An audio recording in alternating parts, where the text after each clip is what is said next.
справедливость – это всегда важный фактор. Вы разводите демагогию?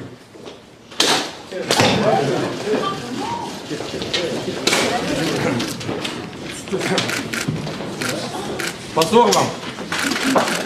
Вы проводите антинародные реформы.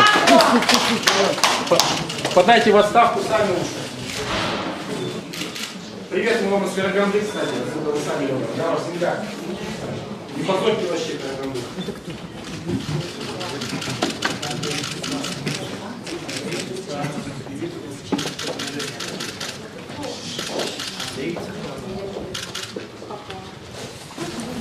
Андрей Султанов.